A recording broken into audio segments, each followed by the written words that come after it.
Good morning. So today we're going to review for your test that we have. Before we start the review sheet that we have, I want you to do these two problems for me. Dividing these polynomials by a binomial.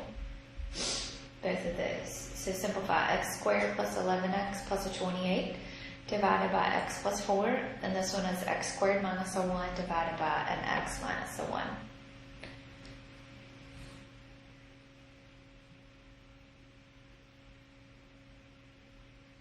Okay, so remember we need to factor the numerators and factor the denominators if we have to, but we have a binomial in there, so we're not going to have to.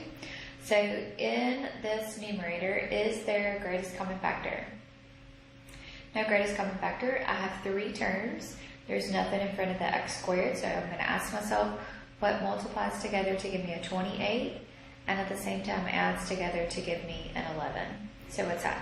X plus 4 times x plus 7.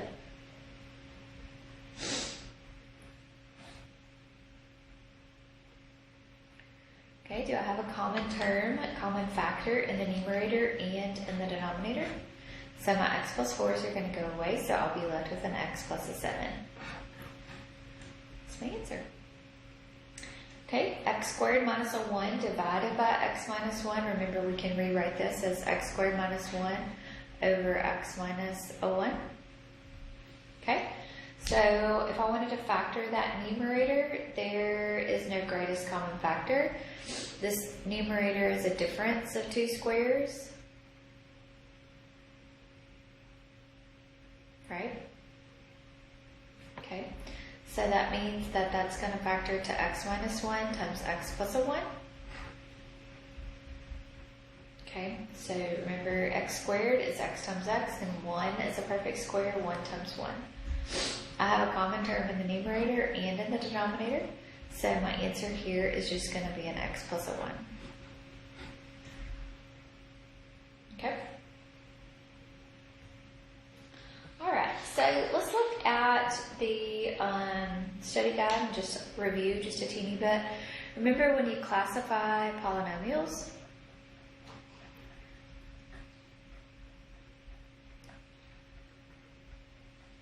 You can do it by the degrees and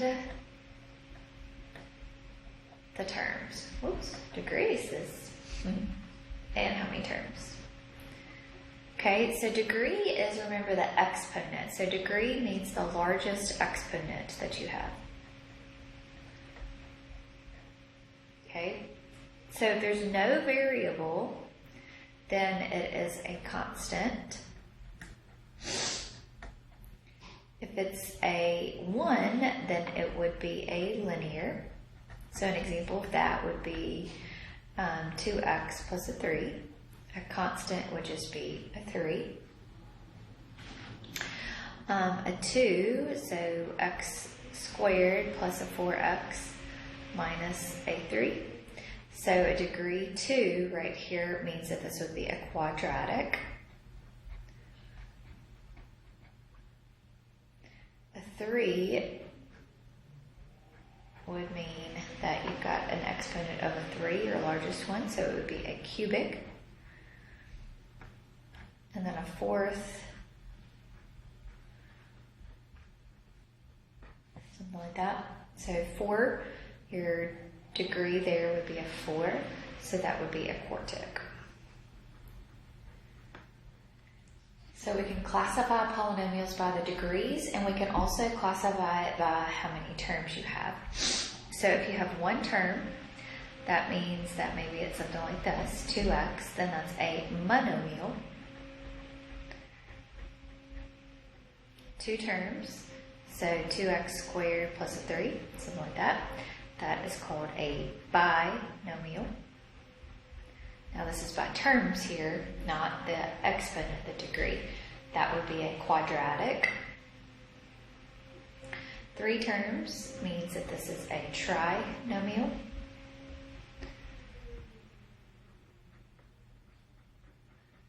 So something like this. 4 terms or more are polynomials.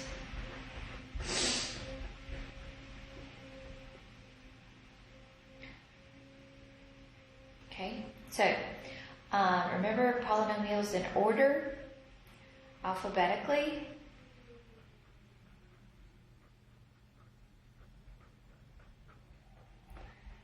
And decreasing degrees.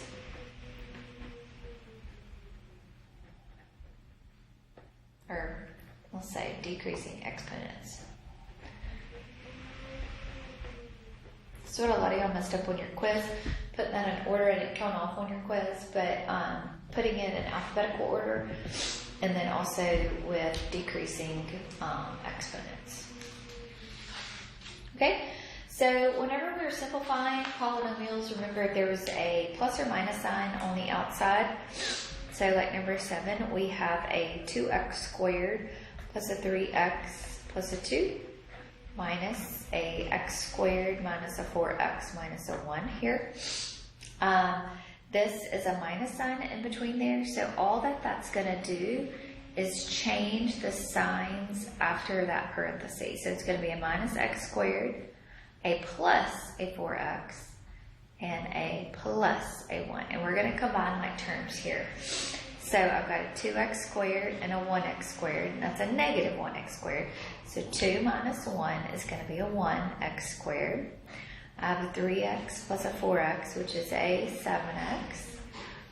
And then 2 plus a 1 is going to be a 3. You don't have to put that 1 on the outside, so this will be an x squared plus a 7x plus a 3.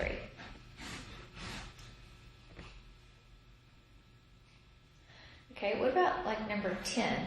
Number 10, I have some multiplying, and then I will be combining.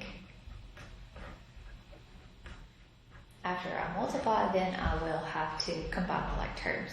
So what that means is I'm going to multiply, so negative 4y times 5y, it's going to be a negative 20y squared. Negative 4y times a negative 11 is a positive 44y. Negative 2y times a 3y is a negative 6y squared. And negative 2y times a 10 is going to be a negative 20y. Combine your like terms, so negative 20y squared and a negative 6. This is going to be a negative 26y squared. 44y minus a 20y, so it's going to be a 24y.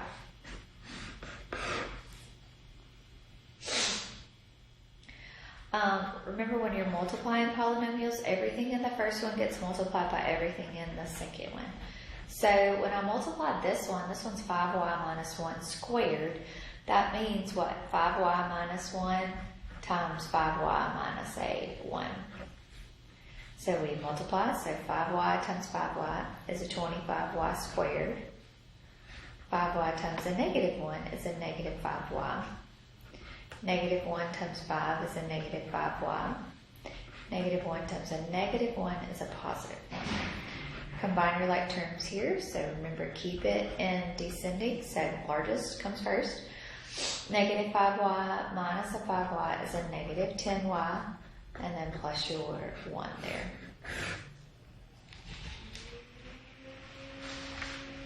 Okay.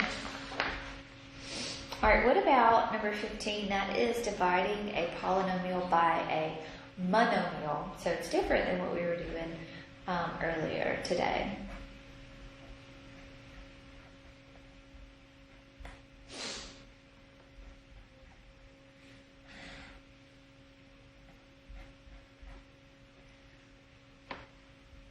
Okay, so when you're dividing by a monomial, and I know it's a monomial because there's one term in the denominator, right?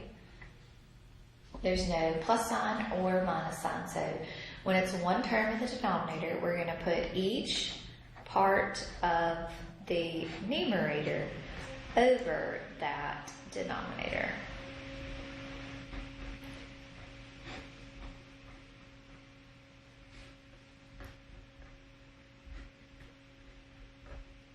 Okay, so each one. So 4 goes into negative 8 and negative 2 times. X to the 5th over x cubed, that'll leave me with an x squared. 28 over 4 will leave me with a 7. X to the 4th over x cubed will leave me with an x. 4x cubed over 4x cubed will leave me with a 1. So that's the same thing over the same thing.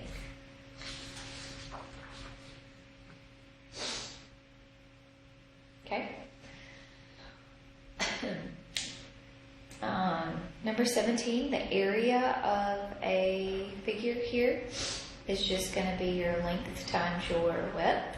So that's just going to be x squared plus x plus, nope, I'm sorry, it's a minus x. Minus x plus a 3 times 4x plus a 1. Just multiply those together. So we're going to say x squared times 4x, which is a 4x cubed. X squared times 1, which is an x squared. Negative x times 4 is a negative 4x squared. Negative x times 1 is a negative x. 3 times 4x is a 12x. And 3 times 1 is a 3. Combine your like terms, so you'll have a 4x cubed. X squared minus a 4x is a minus 3x squared. Negative x plus a 12x is an 11x. And then bring down your 3. So there is your area. Okay. All right. So, factoring. You have to know how to factor. Okay. The first step. What do we look for? Always with factoring. Greatest common factor.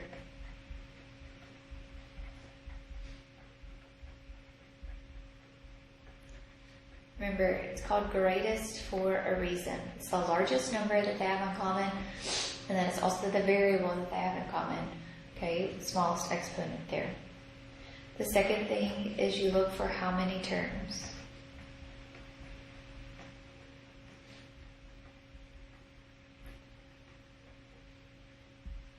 Okay, if you have 2 terms, you're going to look for the first term to be a square, the second term to be a square, and there be a minus sign in between them. That's called the difference of 2 squares. So if you have something like that, it's going to factor to x minus y times x plus y. The reason it does that when it's opposites like that is that the middle term is going to go away. When they're identical binomials, but the middle term, but the signs are opposite, then the middle term is going to go away. 3 terms. If you've got a plain one, when there's nothing in front of your x squared, you're going to ask yourself what multiplies together to give you c and adds together to give you a b. And those 2 things, it's going to be 2 binomials like this, and those 2 numbers or whatever go right there. If you have 3 terms and there is a number in front of your x squared, remember what we do? We change this to a times c. So we're going to ask ourselves what multiplies to be ac and adds together to be ab. So that's going to go same thing here, here, right? But remember what the trick is we multiply by an a, so we have to divide each one of those terms by a. And remember, whatever the remainder is, we bring up. We have to simplify.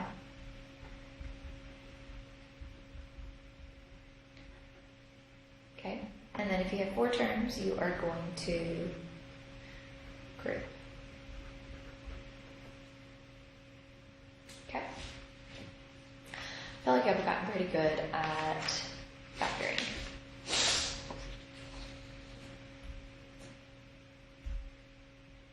Okay, so this is 22 here.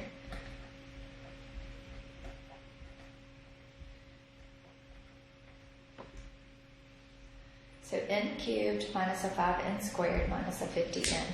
What do we look for first? Always greatest common factor. So there is an n in common. So I'm going to take an n out, and I'll be left with n squared minus a 5n minus a 50. Remember, keep going if you can. If you can't, then stop. But always check to make sure. How many terms do I have inside here?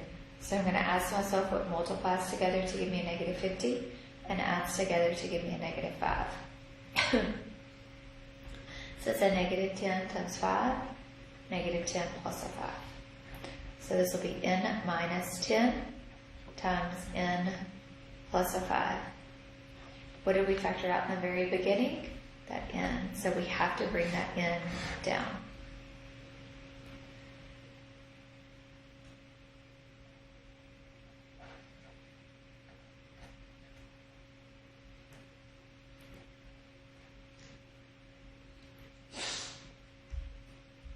Okay, is there a greatest common factor?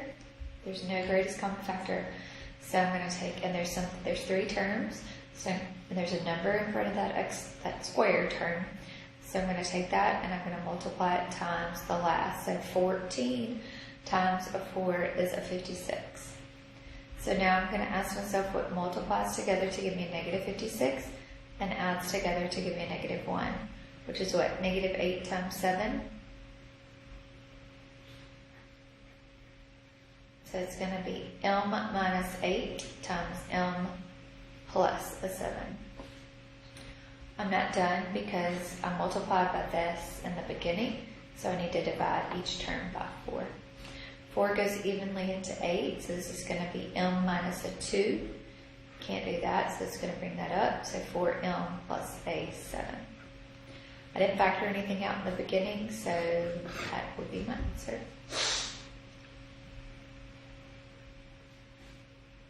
Go back up to 20, I'm sorry, 9x squared minus a 49y squared. So is there a greatest common factor? No greatest common factor here. How many terms do I have? I have 2 terms. My first term is a perfect square, so 3x times 3x. My second term is 7y times 7y. So that means that and there's a minus sign in between there, so I'm going to have a minus and a plus here. So I'm going to have 3x minus 7y times 3x plus a 7y. Okay? Alright, and then dividing a polynomial by a binomial now. So if you have any questions about anything, let me know. Y'all have a great day.